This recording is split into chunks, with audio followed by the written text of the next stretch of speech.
আমার প্রাণ পাখি রে আমার মন ময়না রে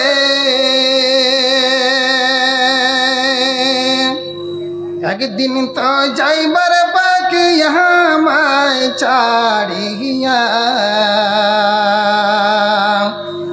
আমার প্রাণ পাখি রে আমার মন ময়না রে একদিন তো যাইবার পাখি আমায় ছাড়িয়া ছেলে মেয়ে পাশে বসে ছেলে মেয়ে পাশে বসে কান্দিবে পাগলের ভেসে চোখের জলে পড়বে কুরআন খুলিয়া আমার প্রাণ পাখি রে আমার মন ময়না রে একদিন তো যাইবার পাখি আমায় ছাড়িয়া বরের পাতা গরম জলে বরের পাতা গরম জলে টানাইয়া মসুরির তলে গোসল করবে দুইজন বসিয়া আমার প্রাণ পাখি রে আমার মন ময়না রে একদিন তো যাইবার পাখি আমায় ছাড়িয়া তোহর গোলাপ ছিটাইয়া তোহর গোলাপ ছিটাইয়া কবরতে নিবিয়া তিম্বালাইয়া আমার প্রাণ পাখি রে আমার মন ময়না রে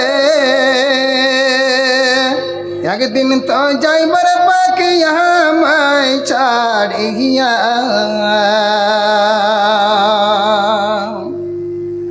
রহমান রহিম ইন্নাল্লাহা আশতারা মিনাল মুমিনিনা আনফুসাহুম ওয়া আমওয়ালাহুম বিআন্না লাহুমুল জান্নাতা يقاتلون في سبيل الله فيقتلون ويقتلون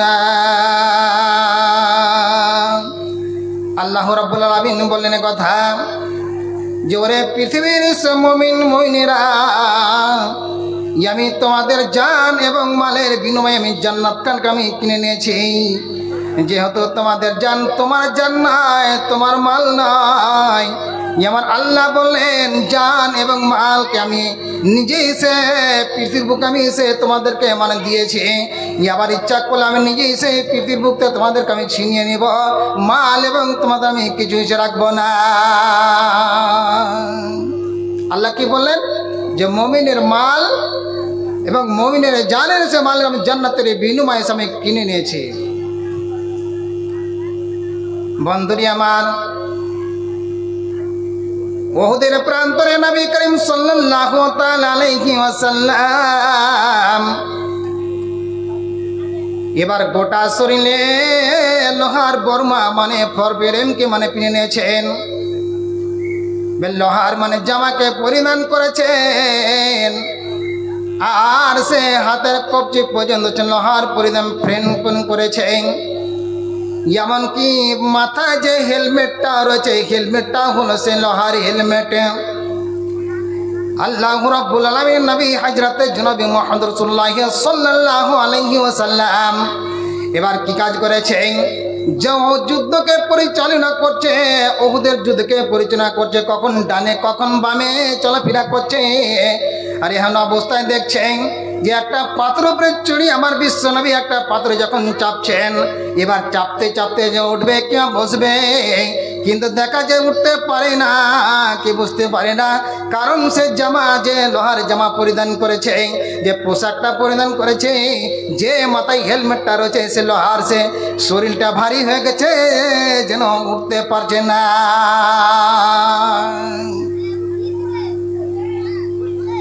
হযরত আবু তালহা রাদিয়াল্লাহু তাআলা আনহু এবার বাজ পাখির মতো চেয়ে থাকে আমার বিশ্বনবী কোন সময় কি চাইছেন, কোন সময়তে কি দরকার লাগবে। তারা কেমন ওয়াজিব করতে হয়নি, তারা কোন নসিহত করতে হয়নি, তারা কোনো হাদিস কোরআন শোনাতে হয়নি। এবার আমার আবু তালহা দেখছেন যে আমার বিশ্বনবী একটা যে মানে পাথরে করে উঠছে, উঠতে পারে না। আবু তালহা মানে জোর করে ছুটে গেলেন, আর যাওয়ার পর সে ওই পাথরে যখন শুয়ে গেলেন আর বলছেন ইয়া রাসূলুল্লাহ, ইয়া হাবিবাল্লাহ, হে হুজুর গো, আমি আপনি শুয়ে গেলাম, আমার বুকের উপরে পা দিয়ে আপনি সে উঠে যান, পাথর উঠে যান। এবার আবু তালহাকে আমার বিশ্বনবী বলেনি, ও আবু তালহা, তুমি আমার কাছে এসো, আমি তোমার বুকে পা দিয়ে আমি এসে চাপবো, আমি সে পাথর উপরে চড়ে নেবো, কথা বলেনি। কখন কি লাগবে, কখন কোন সময়তে কি প্রয়োজন রয়েছে, সেই জন্য হযরতে আবু তালহা যখন চললেন, এবার যেমন শুয়ে গেলেন আমার বিশ্বনবী রাসূলুল্লাহ সাল্লাল্লাহু আলাইহি সাল্লাম, সে তখন আবু তালহার যখন বুকে যখন পা দিয়ে পাথরে যখন চেপে গেলেন, আর পাথরে চেপে যাওয়ার পর যখন উঠে গেলেন, আমার বিশ্বনবী বলছে আবু তালহা রে, তোমার জন্য তোমার জান্নাতকে তুমি যেন অজীব যেন করে নিলে। নারে তাকবীর, লিল্লাহি তাকবীর, আপনি জোর করে বলেন ভাই। আমার বিশ্বনবী কথা বলেন, আবু তালহা তোমার জন্য তুমি জান্নাতকে যেন অজীব করে নিলেন। জান বলা হয়েছে যে জান উহুদের প্রান্তরে একটি সে পাহাড়ে জাবালে, এই পাহাড়টা জাবালে রুমান, এই জাবালে রুমান পাহাড়ে এবার কিছু সংখ্যা দেখছে যে কি করতেছে কাফেরদের মানে লিডাররা, এবার তীর সে আন্দাজি করার জন্য তীর মানে প্রহার করবে, আমার বিশ্বনবীকে তীর প্রহার করবে। এবার দেখতে পেয়েছেন তীর প্রহার করবে, তীর যখন চালাবে, এবার আবু তালহা বলছেন ইয়া রাসূলুল্লাহ, ইয়া হাবিবাল্লাহ, হুজুর গো, আপনি কি করেন, একটু পিছে তাকে আড়িয়ে দিন, লুকিয়ে দিলে, আর যেমনি সে লুকিয়ে দেওয়া হলো, আর আবু তালহা কি কাজ করলেন, তার সে বুকের বডিটা আছে, তার বুকের বডিটাকে সিনাটাকে যেখান তীর যেখান থেকে আসবে, এবার ওই সে তীরান্দাজে বাড়ির লোকেরা, সে তীরান্দাজে লোকেরা যখন তীর প্রহার করবে, আমার বিশ্বনবীর যখন গায়ে যখন তীর প্রহার করবে, আর সে সময়তে আবু তালহা বুকখান পেতে দিলে বন্ধুরে আমার, আর যেমনি বুকখান পেতে দেওয়া, একখান নয়, দুইখান নয়, তিনখান নয়, চারখান নয়, বন্ধুরে আমার 180 খান পর্যন্ত তীর সেদিন সে নিজের বুকে নিয়েছে।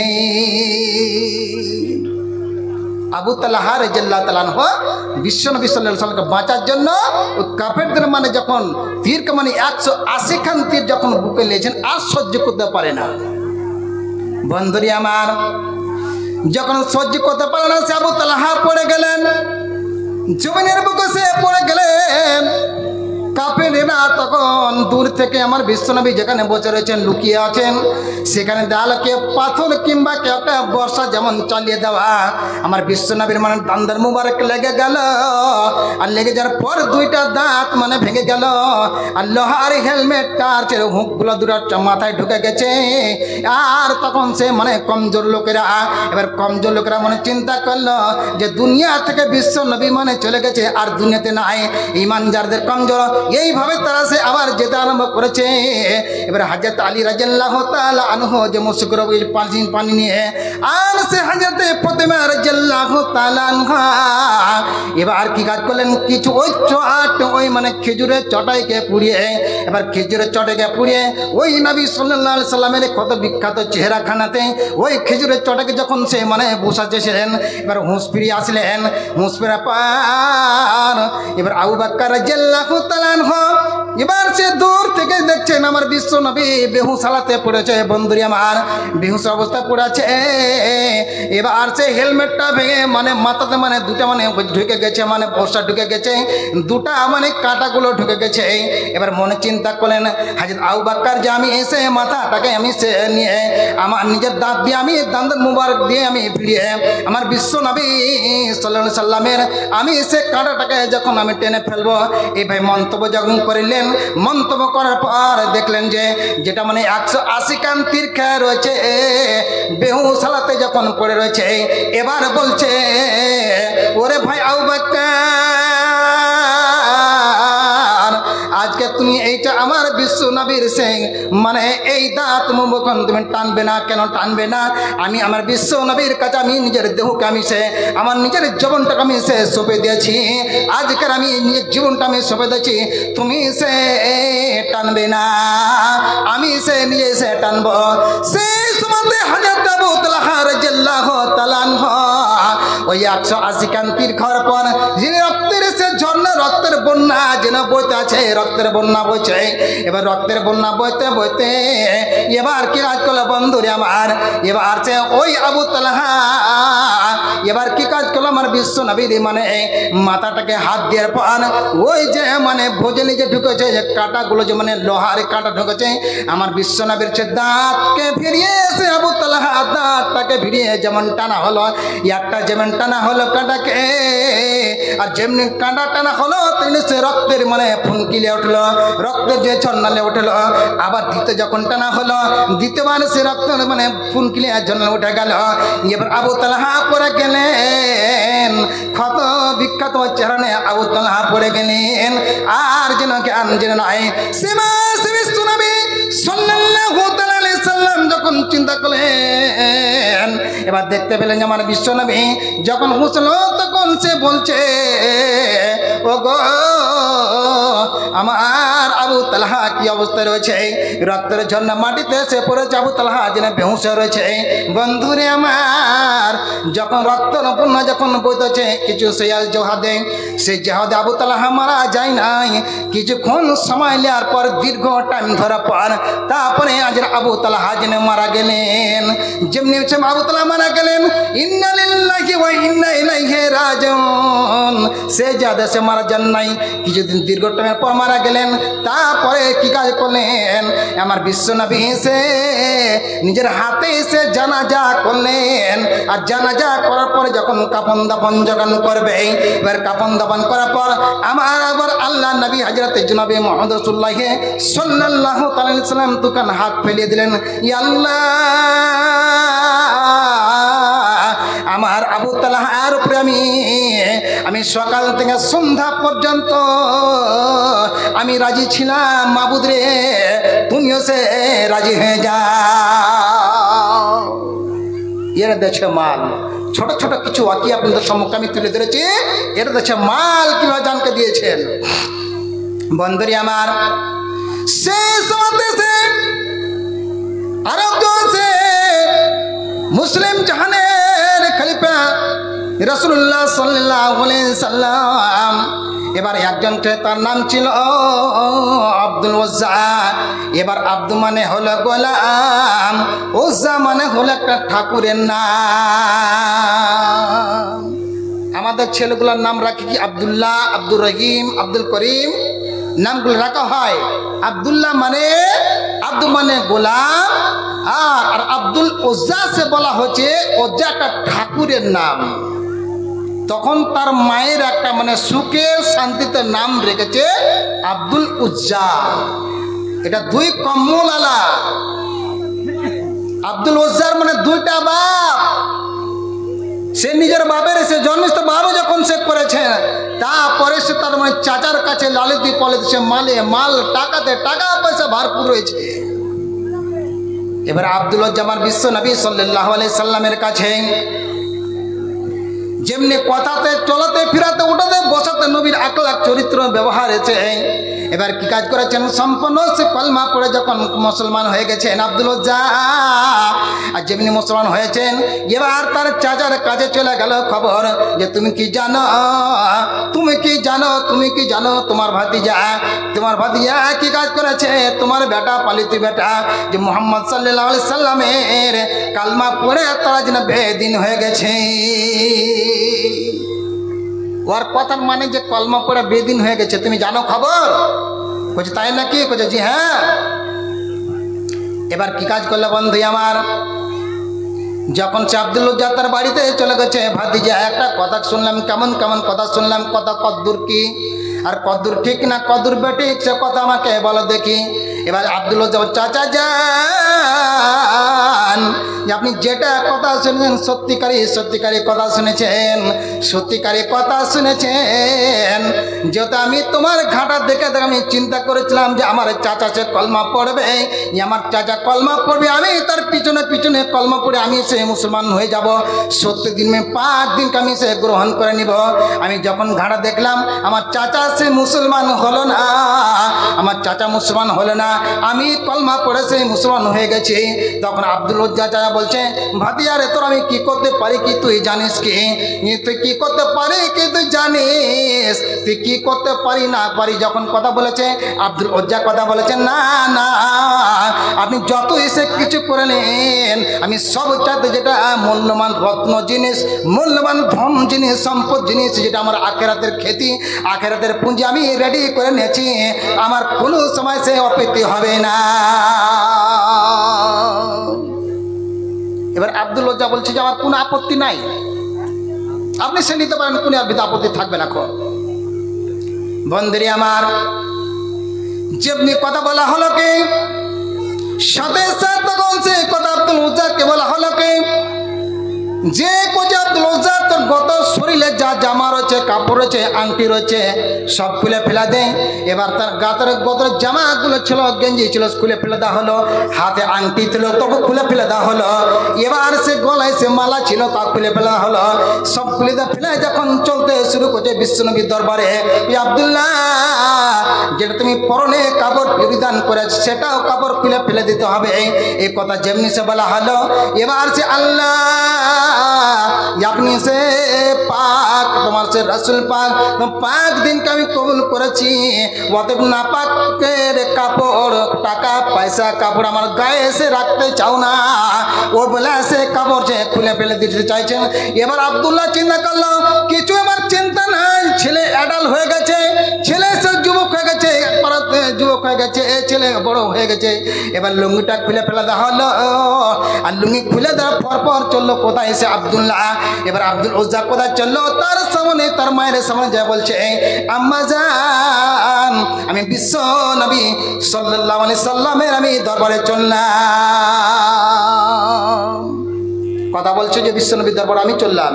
এবার কথা বল তার ছেলে যখন দেখছে যে মা তার ছেলেকে দেখতে পেল, যে উলঙ্গ অবস্থায় সে তার মা একটা কম্বলকে ছিঁড়ে চালিয়ে দিল, বেটারে কম্বলটা তুমি পরিধান করে নাও আর একটা গায়ে এসে দিয়ে নাও। বেটা কেন তোর অবস্থা হলো বেটারে, কেমন তোর হাল হলো, যেমন কথা বলেছে যে আম্মা জান আমি শুধু কলমাটা পড়ার কারণে আমার এই অবস্থা, আমার দুর্নীতি হয়ে গেছে। পৌষ মাসে যারা টেনেছে আব্দুল্লাহ কাঁপতে কাঁপতে কাঁপতে কাঁপতে বিশ্বনবীর দরবারে যখন গেলেন, বিশ্বনবীর দরবারে যাওয়ার পর দেখছেন যে আমার বিশ্বনবী দ্বীনি তালিমের যখন দাওয়াত যখন দিচ্ছেন, এবার তারপরে আব্দুল্লাহ মানে একটা আসে গেটের ধারে যখন বসে গেলেন, দ্বীনি তালিম শেষ হলো, হওয়ার পর ধীরে ধীরে ধীরে ধীরে যখন সব সাহাবায়ে কেরাম যখন বেরিয়ে চলে গেল, এবার বেরিয়ে যাওয়ার পর এবার চিন্তা করলো, এবার দেখছে আব্দুল্লাহ যেমনি সে দেখা দিচ্ছে আব্দুল্লাহ যেখানে যে একটা সে দুই কমল একটা সে পরিধান কান কপরে করে আছে, আর একটা সে গায়ে মানে দিয়ে আছে। এবার যেমনি কিছু আব্দুল তোমার কি অবস্থা আব্দুল ওজ্জা, ইয়া রাসূলুল্লাহ হাবিবাল্লাহ, আমার একটাই শুধু মানে ভুল হয়েছে যে আপনার কলমা পড়ে আমি সেই মুসলমান হয়েছি, যার জন্য আমার চাচা আমার গা থেকে যতগুলো পোশাক ছিল সম্পূর্ণ খুলে নিয়েছে। এবার যখন খুলে নেওয়া হয়েছে, এবার সে আব্দুল ওজ্জাকে নিয়ে কি কাজ করলো বন্ধুরে আমার বিশ্ব নবী সাল্লাল্লাহু আলাইহি সাল্লাম বুকে যখন এগলে যখন জমে ধরেছে, বলছে আব্দুল ওজ্জা রে, আজকে তোমার নাম আব্দুল ওজ্জা নাই, আজকে থেকে তো নাম হলো আব্দুল্লাহ জুলমাদাইন। এবার নাম হয়ে গেল, নাম পাল্টে গেল। এবার আহলে সুফফাতে তাকে থাকতে দিল। আহলে সুফফা এসে যখন থাকতে দিল, থাকার পর সে সৌন্দর্য করে কালাম পাকের যখন তেলাওয়াত যখন করে, এত জোরে জোরে কালাম পাকের তেলাওয়াত করে, আহলে সুফফার সে লোকেরা আর বলছে ইয়া রাসূলুল্লাহ ইয়া হাবিবাল্লাহ হুজুর গো, এবার আব্দুল ওজ্জা এত জোরে জোরে করে এত কালামের তেলাওয়াত করে আমাদের একটা ডিস্টার্ব বুঝায়, আমাদের কষ্ট মনে হয়, আপনি একটুক্ষণ তাকে রক্ষা করে এসে মানা করেন যেন আস্তে আস্তে করে যেন কালাম পাকে যেন পড়ে। এবার যখন কথা বলছে, ওরে আহলে সুফফার লোকেরা, ওরে আল্লাহর বান্দা আমার সাহাবারা, তুমি একটু খেয়াল করো, একটু তুমি বুঝে থাকো, আব্দুল ওজ্জা অনেক জানের বিসর্জন মালের সে বিসর্জন দিয়েছে, অতএব তাকে আমি মানা করতে পারবো না, মানা করতে পারবো না, কালাম পাক জোরে জোরে করে পড়তে দাও। সে কোটি কোটি টাকার মুখে সে আজকে লাথি মেরে, কোটি কোটি টাকার মুখে আজকে সে লাথি মেরে আব্দুল ইসলাম গ্রহণ করেছে, তাকে জোরে করে পড়তে দাও, জোরে করে তাকে শ্বাস নিতে দাও, মানা তাকে সে করা যাবে না। এবার কি করলো বন্ধু আমার, সঙ্গে সঙ্গে সে কি কাজ করলো, আমার বিশ্ব নবী সাল্লাল্লাহু আলাইহি ওয়াসাল্লাম এবার সে বলছে, ও মদিনার আনসার মুহাজিরা, কালকে মানে ওহুদে জিহাদে যেতে হবে, জিহাদে যেতে হবে, কিন্তু আজকে টাকা পয়সা মাল সে বাইতুল মালের কিছু জমা নাই। ওগো সে আনসার মুহাজির দলেরা, কোথায় তোমরা আছো, তোমরা সে কিছু মাল তোমরা জমা করতে শুরু করে দাও।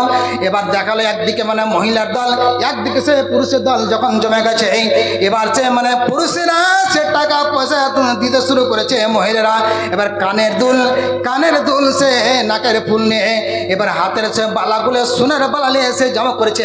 ইয়া রাসূলুল্লাহ ইয়া হাবিবাল্লাহ, আমরা এই দুনিয়াতে সোনা দানা মানে অলংকার চাই না, কালকে কিয়ামতের মাঠে দিন আমরা সোনা দানা আমার অহংকার আমার অলংকার নিয়ে নিব, অতএব আমাদের এই দুনিয়াতে কোনো প্রয়োজন নাই, নেন আমার সে মালটা জমা রেখে দিন। রে মায়েরা বোনেরা আমার, ওরাও সে আনসার মুহাজির মহিলারা ছিল, তারা কেমন মহিলা ছিল, আল্লাহকে কত সে মহব্বতে সুরে সে ভালোবেসেছিল, কত সে মহব্বতের প্রেমে ফেলেছিল, তারা সে নিজের জানকে তারা মালকে দিয়ে মানে সংরক্ষণ সে করেছিল ইসলামকে টিকার কারণে, যেন কালাম পাক দুনিয়াতে যেন স্থায়ী থেকে যায়, যেন কোনো যেন কষ্ট না হয়ে যায়। ছোট ছোট ওয়াকিয়াগুলো আপনাদের সম্মুখে তুলে ধরেছি, তারা সে মানুষ যে জান এবং মাল আমার বলছে, আল্লাহ বলছেন যে মুমিনের মাল এবং জানের বিনিময়ে আমি সে জান্নাতকে আমি কিনে নেওয়া হয়েছে। বন্ধুরি আমার, এবার দেখা গেল কি সে হযরতে নবী করিম সাল্লাল্লাহু আলাইহি সাল্লাম যখন সে মারা গেলেন, নবী করিম সাল্লাল্লাহু আলাইহি সাল্লামের জামানা যখন চলে গেল, নবী যখন মারা গেলেন, আর আবু বকর সে মারা গেলেন, উমর সে মারা গেলেন, এবার মদিনায় প্রধানমন্ত্রী কে হবে, মদিনায় প্রধানমন্ত্রী কে হবে, মদিনায় কে সে প্রধানমন্ত্রী হবে, রাষ্ট্রপতি কে হবে। এবার নবীর জামাতা হযরত উসমান গনি রাদিয়াল্লাহু তাআলা আনহু এবার গদিতে যখন বসলেন, বসার পর সে উসমান গনি রাদিয়াল্লাহু তাআলা আনহু যিনি প্রধানমন্ত্রী, যিনি সে চিফ মিনিস্টার, যিনি সে প্রধানমন্ত্রী, এবার মদিনার বাজারে মাল গম যেন বিক্রি করতে গেছে। হযরতে উসমান গনি প্রধানমন্ত্রী, এবার মদিনার বাজারে গম বিক্রি করতে গেছে। দেখেন আহা, তারা কত সে প্রেম মোহাব্বত দিয়ে তারা জগিয়েছিলেন জিনিসে। এবার তারপরে দেখলো কি, এবার পাইকারগুলো আসে, ব্যাপারগুলো আসে, ও নবীর জামাতা কত দাম নেবেন, এই গহমের দাম কত নেবেন, এর দাম কত নেবেন, কথা সে বলতে আছে। তখন বলছে যে একটুকুন বাজারটা ঘুরো, বাজারটা একটুকু মানে গরম হোক, তারপরে দিব, বেচবো, হবে হবে, কোনো অসুবিধা নাই, বিক্রি হবে, সব কিছু হবে, একটুকুন ঘুরো। এবার দেখা গেল কি, এবার হযরত উসমান গনি রাদিয়াল্লাহু তাআলা আনহু দূর থেকে মানে দেখছে মরুভূমি প্রান্তর দিক থেকে, মরুভূমি প্রান্তর দিক থেকে একটা যেন কাফেলা যেন চলে আসছে। আর কাফেলা চলে আসছে, কাফেলাকে দেখলো বন্ধুরে একদল যে মানে পুরুষ রয়েছে, মহিলা রয়েছে, ছোট মানে বাচ্চা রয়েছে, বৃদ্ধ রয়েছে, সবাই যেন রয়েছে যেন আসতে আরম্ভ করেছে। আস্তে আস্তে আস্তে আস্তে এবার আস্তে আস্তে দেখা গেল কি বন্ধুরে, যেখানে প্রত্যেকটা বাজার থাকে, বাজারে মানে একটা মানে চৌক থাকে, একটা হলো এটা মানে লোহা পট্টি, এটা মাছ পট্টি, এটা হলো সবজি পট্টি, যেখানে থাকে হযরত উসমান গনি রাদিয়াল্লাহু তাআলা আনহু যে পট্টিতে মানে সে গম বিক্রি করতে চলেছে, ওই পট্টিতে ধরে যেন ওই যে আহলে সুপার দিক থেকে যেন কি করেছে, ওই সে মরুভূমি প্রান্ত দিয়ে একদল যেন পুরুষ এবং নারীরা যেন ধীর ধীর করে যেন আসতে আছে। আস্তে আস্তে আস্তে আস্তে দেখা গেল কি সঙ্গে সঙ্গে সে নবীর জামাতার কাছে যেন হাজির হয়ে গেল। এবার ছেলেগুলো দেখছে কতদিন থেকে খাবার খেতে পায়নি, কতদিন থেকে খাবার নাই, পেটে দানা নাই, পানি নাই। বন্ধুরে মহিলারা শুধু মানে একটা বুকে কাপড় দিয়েছে, একটা শুধু মানে পরনে হালকা কাপড় আছে, আর কোনো কাপড় দেখতে পাওয়া যায় না। আর শুধু ছোট ছোট ছেলেপুলে গুলো কি করছে বন্ধুরে, এবার যে কতদিন থেকে খাবার পায়নি, মাথায় তেল নাই, বুকে বডিতে তেল নাই, বুঝতে পারেনি যে না খসমসা হয়ে আছে, কিছুদিন দেখতে পাওয়া যায়নি। যাওয়ার পর দেখছে যে আমার সে যে শুধু চাম দিয়ে মানে একটা চাম দিয়ে মানে ঢাকা রয়েছে, হাড্ডিগুলা ঢাকা রয়েছে, হাড্ডিগুলো যখন ঢাকা রয়েছে, তোমরা কয়জন, কোনো মানে দুইজন লাও, তোমরা মান নিয়ে লাও, তোমরা কয়জন, আমরা তোমরা মান লাও, তুমি মান নিয়ে লাও, আমরা 5 জন, আমরা 7 জন, 10 জন হলে সবে সে মালকে নিয়ে নাও। মাল যখন দিতে মাল দিতে হযরত উসমান গনি রাদিয়াল্লাহু তাআলা আনহু সব মাল যেন সে তারাকে দিয়ে দিল। ওই কাফেলার দলেরা, ওই কাফেলার দলেরা কি করছিল বন্ধু, সে কাফেলার দলেরা সে নিজের পুটলিকে মাথায় নিয়ে নিজের মন্তব্য জায়গায় যেতে লাগলো। ওই কাফেলার দলেরা যখন মন্তব্য জায়গায় যেতে লেগেছে, যাওয়ার পরে পরে এবার এসে ওই ব্যাপারীরা এসে বলছে, উসমান গনি ও আমাদের প্রধানমন্ত্রী, ও নবীর জামাতা, তারাকে কোন টাকা কত টাকা পয়সা দিয়েছে, তুমি তাদেরকে মাল কেন দিয়ে দিলে? আমরা মাল চাইলাম, কেন সে মাল দিলে না? আমরা টাকা দিতাম, টাকায় উন্নত মানের টাকা পয়সা দিতাম, কেন আমরাকে মালটা দিলে না? ওরা গরিব মানুষ, খাবার নাই, পড়া নাই, তারা কেমন করে মাল দিলে? কথা বলছেন যে ওরা কেমন কাজ করেছিল ওকে মাল দিবে, যে ওরা ওদের খাবার নাই, পড়ার নাই, টাকা পয়সা কিছু নাই, কত টাকা দাম দিল যে আপনাকে মাল দিয়ে দিলে, আমরাকে দিলেন না? হযরত উসমান গনি কথা বলছেন, উসমান গনি কথা বলছে, ও সে ব্যাপারীরা, ব্যাপারী দলেরা, ওরে সে ব্যাপারী দলেরা, তোমরা শোনো, আমি আজকে আমার বিবেচনা, আমার বিবেকের তালা যেন খুলে রয়েছে। আমার আল্লাহ বলছেন, নিজে সে আমার আল্লাহ বলছেন যে আমার আল্লাহ চাইছেন মাল, সে দিয়ে আমার আল্লাহ চাইছেন মাল, কাকে দিয়ে চাইছে? আজকে আমি সে ব্যবসাটা করেছি, তোমাদের সাথে সে ব্যবসা নাই, তোমাদের সাথে সে ব্যবসা নাই, আমার আল্লাহর সাথে আমি সে ব্যবসা করেছি জান্নাতের বিনিময়ে, জান্নাতের বিনিময়ে আমি সে ব্যবসা করেছি। অতএব তোমাদের একটা জান্নাতের ইঁটো কিনার তোমাদের ক্ষমতা হবে না। নারে তাকবীর, লিল্লাহি তাকবীর, রবে ইসলাম। এরা দেছে জান, এরা দেছে কি? এরা দেছে জান মাল দেছে। আর একটি ছোট্ট ওয়াকি আপনাদের সামনে তুলে ধরি, কথা বুঝতে সে আসান লাগে, বুঝতে ভালো লাগবে। দেখা গেল কি হাজরাতে সবাই মায়েরা সব মানে জান এবং টাকা পয়সা সব সে মানে বন্টন করতে পারে, দিতে পারে, কিন্তু মায়েরা মানে নিজের স্বামীকে দান করতে পারে না। সবই দান করতে পারবে, কিন্তু মারা স্বামীকে কোনদিন দান করতে পারবে? জি ভাই, স্বামীকে দান করতে পারবে না কো। বলছে তুমি ওকে যদি দান করে দিই, তুমি জিহাদে চলে যাবে, মারা যাবে, আমাকে কে দেখবে? আমাকে দেখভাল করবে কেউ, অতএব তোমাকে ছাড়া যাবে না। তো তারা স্বামীকে দান করেছিলেন কিভাবে, তারা মানে কেমন করে দিয়েছিলেন। এবার সে একটা আপনাদের সম্মুখে ওয়াকিয়া যেমন তুলে ধরি। হযরতে উমর বিন জুমু রাদিয়াল্লাহু তাআলা আনহু, সে পায়ের সে ন্যাংরা ছিল। উমর বিন জুমু পায়ের কি ছিল? ন্যাংরা ছিল। দেখেন তারা মানে ইসলামকে কি দিয়েছে, এই কথাটা আমি আজ্ঞে নিতে চলেছি আপনাদের সম্মুখে। তারা কেমন করে জান দিয়েছে, কেমন করে মাল দিয়েছে। আজকে আমার বক্তব্যের বিষয় টোটাল এটাই চলবে, আজকে বক্তব্যের বিষয় চলছে। বন্ধু, উমর বিন জুমু রাদিয়াল্লাহু তাআলা আনহুর স্ত্রী, ইয়ার মনে একটা আকাঙ্ক্ষা জায়গা আছে এটা কথা বলে, যে অমুক বলবে যে আমি শহীদের মা, অমুক বলে আমি শহীদের বোন, অমুক বলছে আমি শহীদের, আমি হলাম কে? শহীদের আমি সে হলাম স্ত্রী। সকলেই বলবে তা আমার কপালে কি শহীদের কপাল কি জুটবে না? এটা তার মনে একটা চিন্তা করছে যে আমার কপালটা কি শহীদের হবে না। তখন কথা বলছে যে কি করা যায়, আমার স্বামী তো ন্যাংরা, ইতো মানে চলতে পারবেন না। ন্যাংরা হলে হবে কি, মানে শক্তি তো ভালো আছে, ন্যাংরা হতে পারে কিন্তু শক্তি তো ভালো আছে। এবার কি কাজ করলো, তখন দেখা যাক আগে কেমন করে মানে জিহাদের পাঠে যায় কি যায় না। এর মনে একটা তামান্না, একটা আকাঙ্ক্ষা আলাদা। এবার উমর বিন জুমু বাইরে ছিলেন, বাইরে থেকে যখন ঘরের ভিতরে যখন আসলেন, তখন তো কথা বলছি যে ও শুনো, তুমি আমার কাছে খুব মানে থুতিবাজি দেখাতে পারো, আর আমাকে খুব হোড়কা করে দেখাতে পারো, লাঠি লাঠনা করতে পারো আমাকে, আর জিহাদের কথা শুনবে ঘরে কেন লুকাও? সুবহানাল্লাহ, কত বলবো চলছি। তো জিহাদের কথা শুনে ঘরে কেন লুকাও? তখন বলছে যে কি বললি তুই? বলছে হ্যাঁ ঠিকই বলেছি, জিহাদের কথা শুনে ঘরে কেন লুকাও তুমি? বন্ধুরি আমার দেখালেন উমর বিন জুমু যখন তার স্বামীকে, যখন উমর বিন জুমুকে যখন কথা বলল, বলার পরে সে কি করল, তার স্ত্রী যখন তাকে তৃষ্ণা যখন মারল, যখন ওরে মায়েরা বোনেরা আমার, যদি আপনারা শুনেন একটুকুন লক্ষ্য করে দেখেন, উমর বিন জুমুর একটা ঘটনা একটু তুলে ধরেছি আপনাদের সময়, কেমন তারা পুরুষ ছিল আর কেমন বা মহিলা ছিল রে মায়েরা বোনেরা আমার, একটুকুন খেয়াল করেন।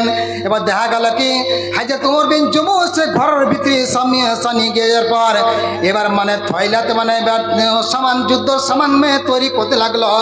আর এটা বলছে আল্লাহুম্মা লা তুরাদ্দানি ইলা আহলি ওয়া মালি।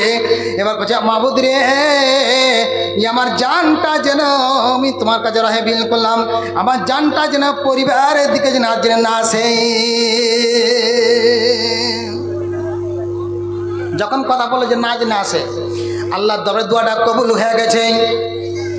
আল্লাহর দরবারে দোয়াটা কবুল হলো, সাথে সাথে উমর বিন জুমুর দুই ছেলে যখন চললো জিহাদের প্রান্তরে চললো।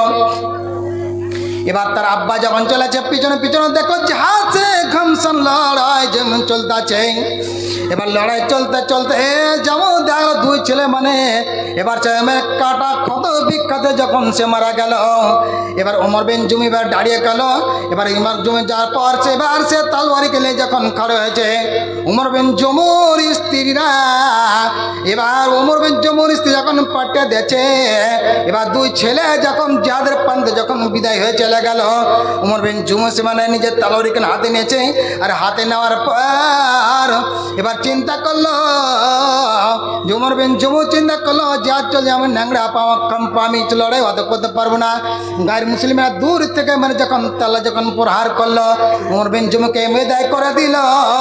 উমর বিন লাশ যেন উমর বিন জুমু লাশ যেন মদিনা এবার যেন পড়ে থাকলো, জিহাদের মাটিতে পড়ে থাকলো। পড়ে থাকার পর সে বন্ধুরে এবার যা পড়ে থাক গেল, তারপরে সে খবর হয়ে গেল জান্নাতুল বাকিয়াতে নিয়ে যাবে। এবার সে জিহাদের প্রান্তরে যারা থাকে জান্নাতুল বাকিয়াতে যাওয়ার পাশে তারা কাফন দাফনের সব ব্যবস্থা হবে। এবার বিশ্বনবী সাল্লাল্লাহু আলাইহি সাল্লামের দরবারে যখন খবর হয়ে গেল, বিশ্বনবীর দরবারে খবর জান হয়ে যখন গেল কি করা যাবে বন্ধুরি আমার।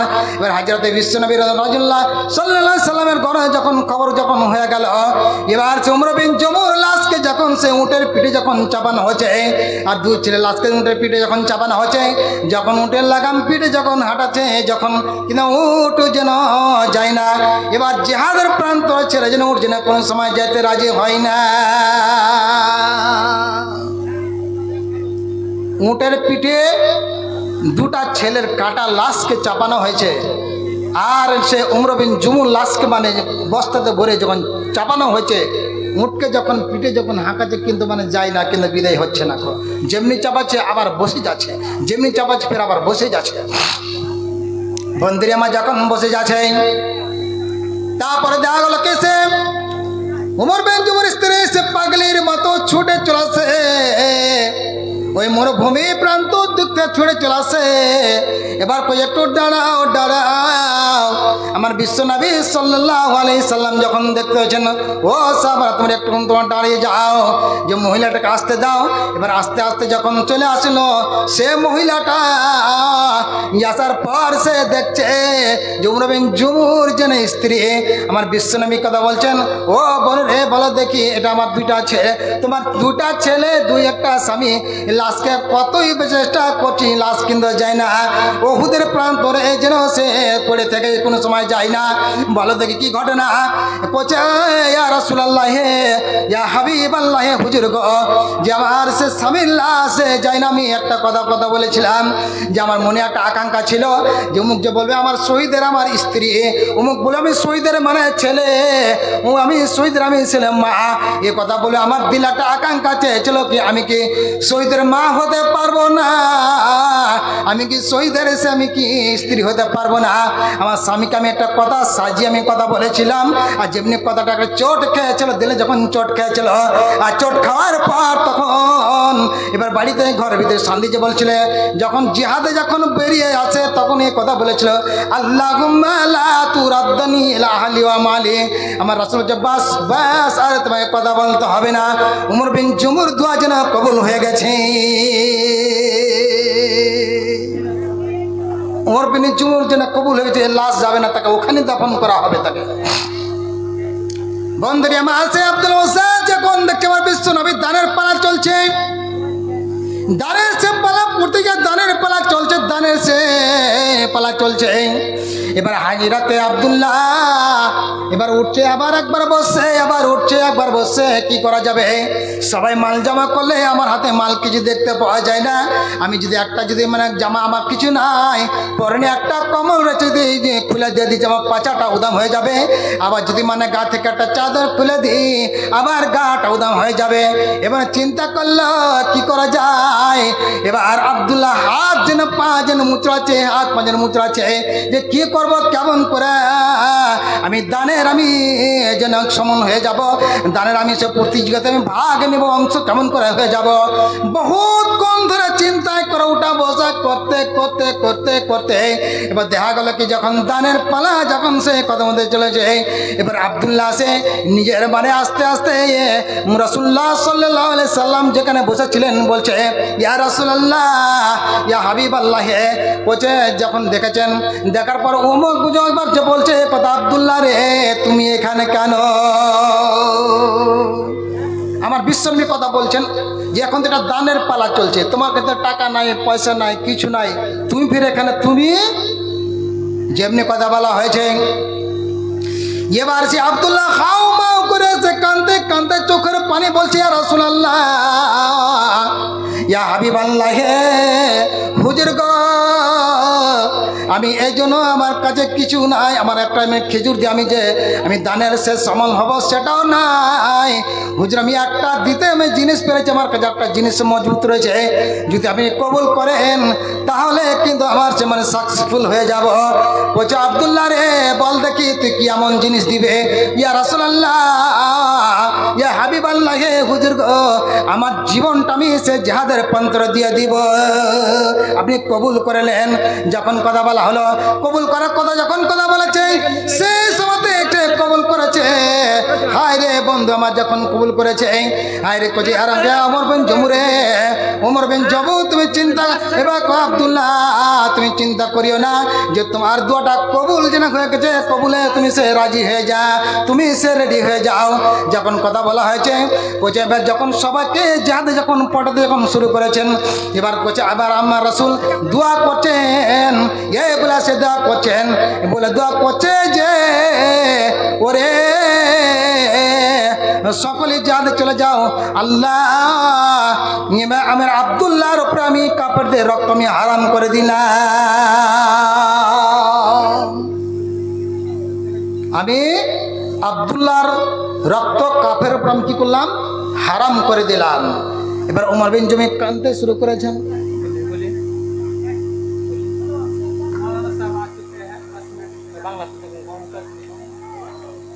माशाअल्लाह बहुत अच्छी खबर आ रही है कि हजरत मौलाना साहब मस्जिद के अंदर आ चुके हैं, वो नाश्ता तनावुल फरमा रहे हैं। 10 मिनट के अंदर अंदर यहाँ आ रहे हैं स्टेज पर। आप हजरत सब्र और सुकून के साथ इत्मीनान से बैठे। এবার দেখা গেল কি হযরতে আব্দুল্লাহ যখন কোচ আমি কাফেরদের উপরে রাসূল বললেন এবার তোমার রক্ত আমি কাফেরদের উপরে হারাম করে দিলাম, আব্দুল্লাহ ওয়াজহার নয় মানে চোখের পানি পড়তে শুরু হয়েছে। এবার তো আব্দুল্লাহ কান্দে লাগছে, আল্লাহ রাসূলুল্লাহ হে হুজুরকে আমি চিন্তা করলাম আমি শহীদ হব, কিন্তু আপনি কেমন দোয়া করলেন, কেমন দোয়া করলেন যে আমি শহীদ হতে পারলাম না, যে আমার উপরে আমার কাফের তোমার রক্ত আমি হারাম করে দিলেন। আমার রাসূল বলছে আব্দুল্লাহ রে তুমি যদি বা সে রক্ত হারাম করে দিলাম এই জন্যে তুমি এখন যদি মানে জ্বরও যদি মারা যাও, বাড়িতে বিছানায় জ্বরে যদি মারা যাও, তাহলে তোমার শহীদের লিস্টে নাম যেন সে এসে গেছে। শেষ মাসে যুদ্ধের মহড়া চলছে, মরুভূমিতে যুদ্ধের মহড়া চলতে আছে। এবার সে ওখানে সে উঠাবাজ করতে করতে বেশ কিছুদিন যাওয়ার পর এবার আব্দুল্লাহকে জ্বর হয়ে গেছে। আল্লাহ আর সে দোয়াটা কবুল, রাসূলের দোয়া কবুল হয়ে গেছে। যখন জ্বর পড়ে গেছে, এবার 2-4 দিনের মধ্যে এসে আব্দুল্লাহ যিনি মারা গেলেন রাসূলের কাছে খবর হলেন, রাসূলের কাছে খবর হয়ে গেলেন। তারপরে সে খবর হওয়ার পর সে আমার আব্দুল্লাহর জানাজা যখন করলেন, আর জানাজা করার পর হাজরাতে বেলালকে বলছে বেলাল রে তুমি সে লাঠির মাথায় সে কি করো, সে আলোকে বেঁধে দাও, আর আলো বেঁধে তুমি সে সম্পর্কে পথ দেখাও যে আমার আব্দুল্লাহকে সকল সে তারা মাটিতে আসবে। এইভাবে রাসূল আমার জানাজা করলেন, আর জানাজা করার পর সে এবার সে আলো যখন দেখাতে শুরু করছে হাজরতে বেলাল, এবার কবরস্থানের কাছে একটা আওয়াজ আসছে, ও সে রাসূলের সাহাবীরা, ওরে সে আল্লাহর বান্দারা, তোমার সে ভাইকে যে যেটা নাচ যখন নিয়ে আসছো তোমরা যে তুমি কষ্ট দিয়ে না, যত্ন সহকারে নিয়ে আসো, কোনো কষ্ট দিয়ে না। এবার হাজরাতে বেলাল মানে চিন্তা করছেন যে আমার ওই কথাটা যেন খুব পরিচিত মনে হচ্ছে, কোনো গাড়াই পরিচিত মনে হচ্ছে কে আছে। এবার সে কী কাজ করলো, এবার সে দৌড়ে ঝাঁপিয়ে দেখছে আমার বিশ্ব নবী সাল্লাল্লাহু আলাইহি সাল্লাম এবার কী কাজ করছেন যে এবার কবরে নেমে গেছেন। আর এইভাবে সে আব্দুল্লাহ লাশকে ধরেছেন, লাশকে ধরে দোয়া করছে, আল্লাহ আমি সন্ধ্যাতে আমি সকাল থেকে সন্ধ্যা পর্যন্ত এখন পর্যন্ত আমি কি করেছি, আমি আব্দুল্লাহর আমি রাজি ছিলাম, মাবুদ গো তুমিও সে রাজি হয়ে যাও, তুমিও সে রাজি হয়ে যাও। আমি সে বহুত খুশি হয়েছি, আমি বহুত রাজি হয়েছি, বহুত বিসর্জন দিয়েছে, প্রতি মালের প্রসর্জন দিয়েছে, আমি আব্দুল্লাহ রাজি হয়েছি, আল্লাহ তুমি সে রাজি যেন হয়ে যাও।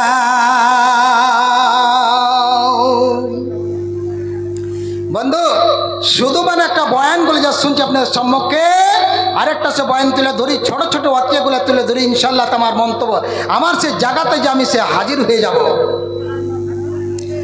আমার বিশ্ব নবী সাল্লাল্লাহু আলাইহি সাল্লাম এইভাবে একখান চিঠি সে লেখাছে, চিঠি লেখার পর এবার চিঠি লেখছে বাহারা সম্রাটের কাছে একখান চিঠি লেখছে, আমার বিশ্বনবী এখান চিঠি লেখলে যে ওরে বাহরাইন সম্রাটের কাছে কে চিঠি কেন পৌঁছাবে? কোন একটা লোক আছে কিনা বলো দেখি। যখন এইভাবে চিঠি কান নিয়ে যখন দেখাতে শুরু করেছে, কেউ যেন সে রাজি হয় না, কেউ রাজি হয় না বন্ধুরে। একজন রাজি হলো হযরতে সাঈদ রাদিয়াল্লাহু তাআলা আনহু রাজি, ইয়া রাসূলুল্লাহ আমি বাহরাইন সম্রাটের কাছে আমি চিঠি কেন পৌঁছাবো, আমি চিঠি কেন পৌঁছার দায়িত্ব আমি নিয়ে নিলাম।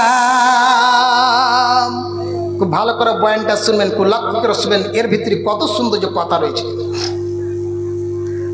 ওটা আমি দায়িত্ব নিয়ে নিলাম যে বাহরাইন সম্রাটের কাছে আমি এই চিঠি কেন আমি পৌঁছাবো, আমি এটা দায়িত্ব নিলাম, সে বাদশার কাছে পৌঁছে দেব। আমার বিশ্বনবী কথা বললেন,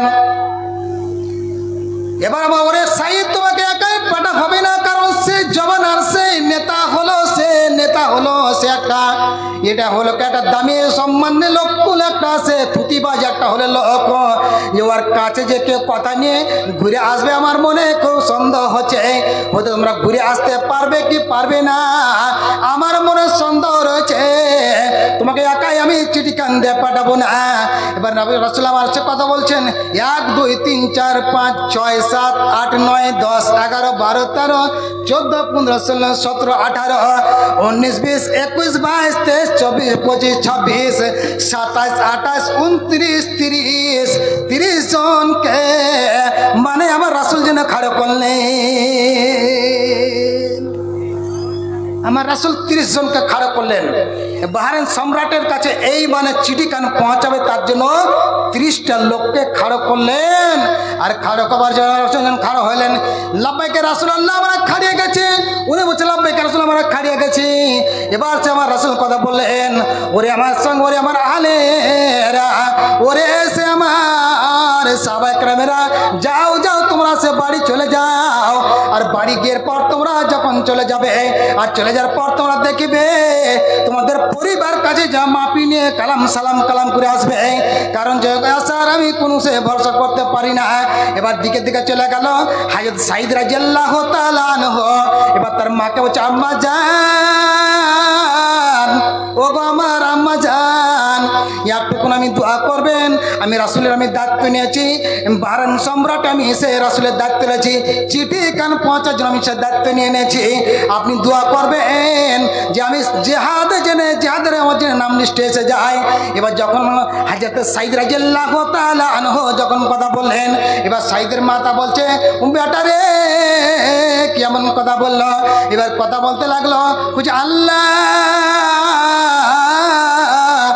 আমার সাঈদকে আল্লাহ আমার বিশ্বনবীর চিঠি খানটাকে বাহরাইন সম্রাটের দরবারে এসে বাদশার কাছে যখন পৌঁছে যাবে, যেন আমার বেটা সাঈদ আমার বুকে জেনে জেনে আবার আমার যে লেগে যায়। তা আমি বলছে, মা আপনি কি দোয়া করছেন মা?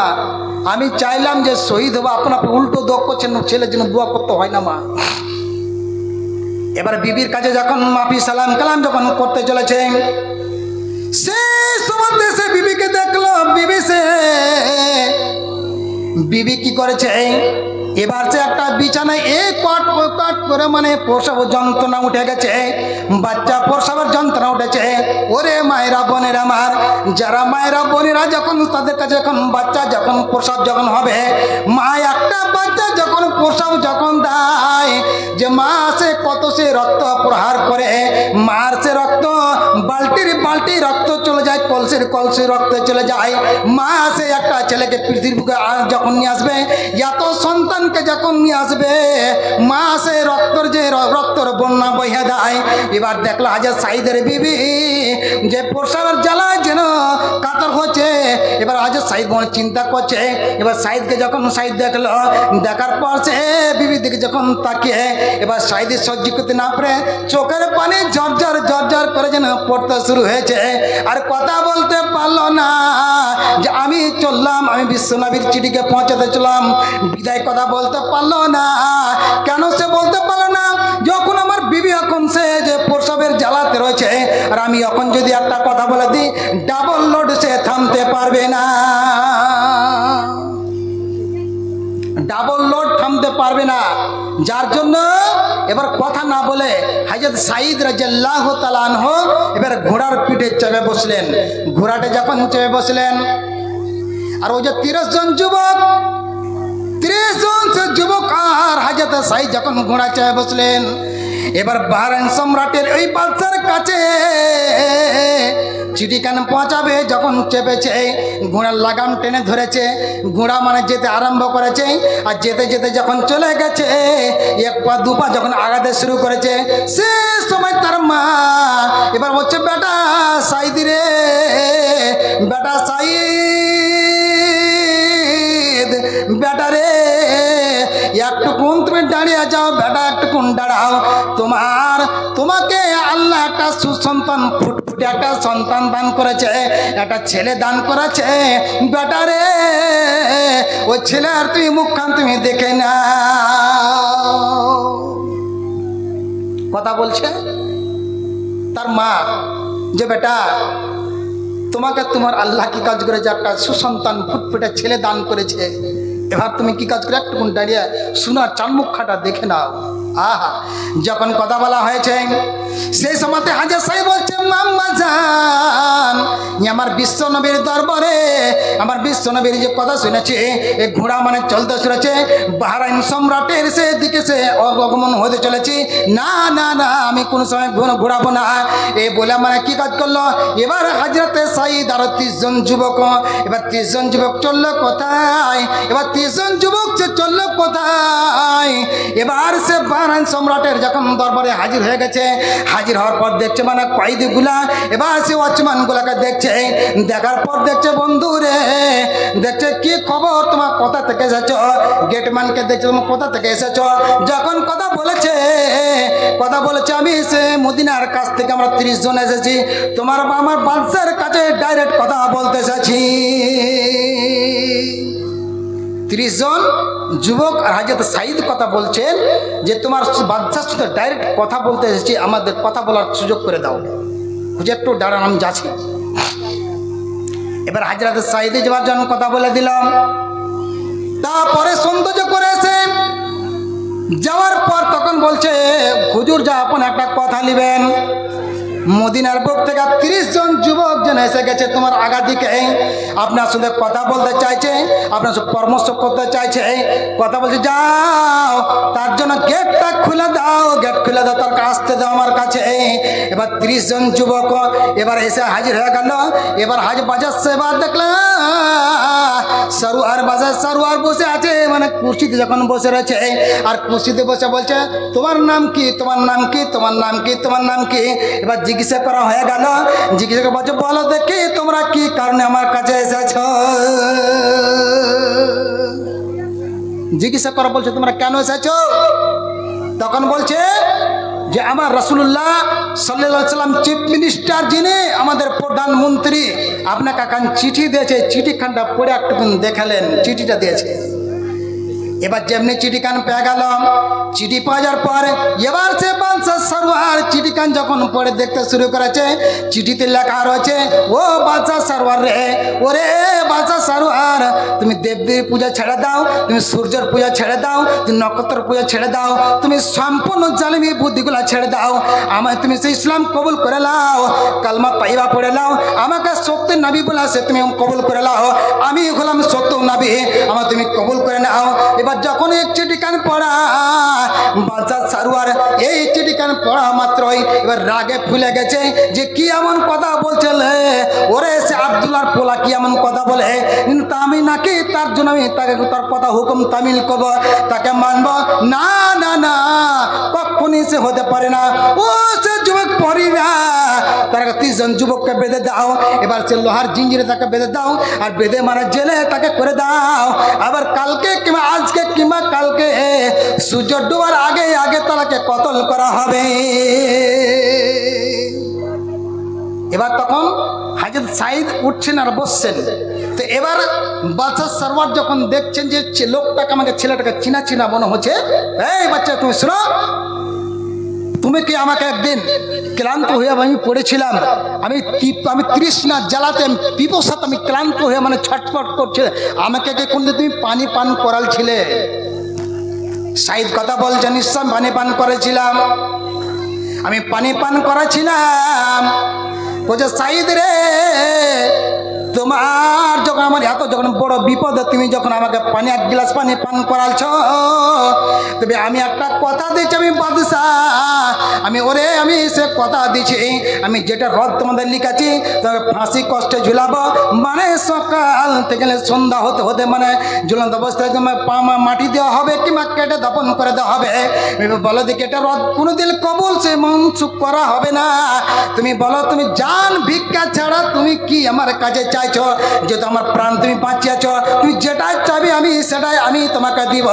সে সময় সাইদ বলছে, ও বাদশা নন্দার বাদশা সরোয়ার, আমি কিছু চাই না, মুসলমানের ওয়াদা সত্য, মুসলমানের কথা সত্য, মুসলমানের সে জবান সত্য, আমি মতের আমি সে পরোয়া করি না, মতের আমি ভয় করি না, মতকে আমি কোনো চিন্তা করি না। আমি একটাই কথা জানতে চাই বাদশা সরোয়ার, যখন আমি যুদ্ধ তুমি যখন বেরিয়ে আসি, আমার মা আমাকে পিছন থেকে একটা কথা বলেছিল, আমার মা আমাকে একটা পিছন থেকে কথা বলেছিল, বেটা সাইদ রে, তুমি তোমার একটা তোমাকে সন্তান পুত্র সন্তান তোমাকে আল্লাহ দান করেছে, একবার মুখখান তুমি চান মুখখান দেখে লাও। ওরে বাচ্চা নামদার, আমি একবার বাড়ি খান কেবল যেতে চাই, আমার ছেলের মুখখান দেখবো, আসার পর আমি তোমার সে ছুরির আগা দিকে আমি সে গলাটা পেতে দিব। নারে তাকবীর, লিল্লাহি তাকবীর। ইরা দিয়েছে যান। তখন বলছে ঠিক আছে, তখন যদি কি করি, তখন যদি এরকম লোককে যদি ছেড়ে দেয়, হাজি ভাই আপনার অর্ডার হয়ে গেছে, আপনাকে মানে কেটে দোকান করা হবে, পিস পিস করা হবে, 30 জন মানে কয়েদি সাথীকে বাধা রয়েছে, এবার সবাইকে সাথীকে মারবে, আর ওখান থেকে বাদশার কাছে ছুটি চাইছে, বাদশাকে ছুটি দিবে, যদি তো পালিয়ে একটা বাহানা করবি, ছুটি দিতে রাজি নয়। এবার বাদশাহ করছে না, মুসলমানের ওয়াদা হলো ঠিক, মুসলমানের কথা হলো ঠিক, অতএব যেটাই কথা করবো ঠিক অনুযায়ী আসবো। বলছে কোনোদিন মানা হবে না। এবার আর সাইদকে ছাড়তে চায় না। একজন সে মুসলমান সে বলছে, সাদ বলে একজন মুসলমান বলছে, ওরে বাদশার নামদার, আমি সে সাইদের আমি জিম্মাদার বনে গেলাম, সাইদকে আপনি ছেড়ে দেন, সাইদ সে বাড়ি চলে যাক, সাইদ বাড়ি চলে যাক, আমি সে জিম্মা নিয়ে নিলাম, আমি জিম্মা নিয়ে নিলাম, যদি সাইদ যদি না আসে আমি নিজের জীবনটা আমি সে কাতল জাল্লাদের মুখে করে দিব, ছেড়ে দেন। এবার জিম্মা হয়ে গেল। এবার সাইদ যখন বাড়ি গেলেন, বাড়ি যাওয়ার পর সে দেখতে পেল, মুখখান দেখার পর এবার সূর্য ডুবতে চলেছে, ডুবো ডুবো অবস্থায় সে চলতেছে, সূর্যখান ডুবতে চলেছে, এবার ডুবতে চলেছে, সাইদ কিন্তু সে আসে না, সাইদ আসে না। এবার দেখতে পেল ওই করে একটা চিৎকার হল্লা উঠে গেল, ওই সাইদ যেন সে এবার সে ঘোড়ার সে দ্রুত বেগে যেন ছুটে চলে আসে। যেমনি সে এসে যখন এমনি হাজির হয়ে গেলেন, হাজির হয়ে ঠিক আছে, হাজির হয়ে গেলেন। হাজির হওয়ার পর হাজরত সাইদ রাদিয়াল্লাহু তাআলা আনহু এবার যখন হাজির হলেন, এবার দেখছেন এখন সূর্য ডুবতে বাকি আছে, এবার দেখছেন যে জাল্লাদ মানে আছে তালোয়ার সে একটু থামেন, হ্যাঁ বলে চলে এসছি। এবার সে হযরত সাইদ রাদিয়াল্লাহু তাআলা আনহুকে দেখছেন।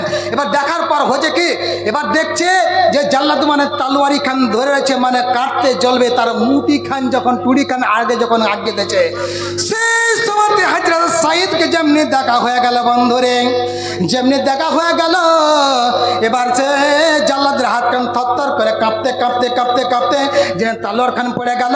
ওরে বাচ্চা, এত সৌন্দর্য মানে পাকা পোক্ত ইমানদার লোককে এত সুন্দর ওয়াদা খেলাপকারী লোক লয়, এবং ওয়াদা খেলাপকারী লোক লয়, এত সৌন্দর্য লোক রয়েছে, এত সুন্দর মাহিন লোক রয়েছে, আমার দাঁড়তে কাটতে পারবো না, তাকে সে কাটতে পারবো না, আমার চাকরি থাক বা না থাক আমি কাটতে পারবো না। যেমনি কথা বললো, এবার সাইদ কথা বলতে লাগলো। ওরে সাইদ কথা বললো যে ভালো দেখি তোমরা এত সুন্দর চরিত্র কোথায় পেয়েছে, এত সুন্দর চরিত্র কেমন করে পেলে? কথা বলছে, ও গো তোমরা কে দেখলে, তুই একটা ফটোকপি দেখেছ, দেখতে পেয়েছ, আমাদের সবচাইতে মানে চরিত্রমান যিনি হবে আমাদের নবী বিশ্বনবী মুহাম্মদ রাসূলুল্লাহ সাল্লাল্লাহু আলাইহি সাল্লামের কাছে যাব। এবার কি করলো, বাদশা চলে গেল, বন্ধু আমি আগেতে চলেছি, এবার বাদশা চলে গেল। এবার সে কালমা পড়ে আসে, বাদশা কালমা লা ইলাহা, পড়ো সবাই, লা ইলাহা ইল্লাল্লাহু মুহাম্মাদুর রাসূলুল্লাহ 30 জন যুবক মানে জয় করলেন। তা আমি এখানে 30টা লোক আমি দেখতে চাই, 30টা লোক আমি তারা বাহারান সম্রাটের যেরকম মানে 30 জন যুবক তারা মানে কি কাজ করেছে, বাহারান সম্রাটকে মানেছে, বিজয় করেছে, তারা তারা জানকে জান দিয়েছে, তারা মালকে মাল দিয়েছে। আমি 30 জন আপনাদের এখানে দেখতে চাই। আমার আব্বাজান ভাইজান 30টা লোক, কোনো এমনকি লোক রয়েছেন যে মানে 5000 টাকা করে করে দিবেন আমার হাতে। আসুন তো দেখি 30টা লোক 5000 টাকা করে আসেন ইনশাআল্লাহ রহমান।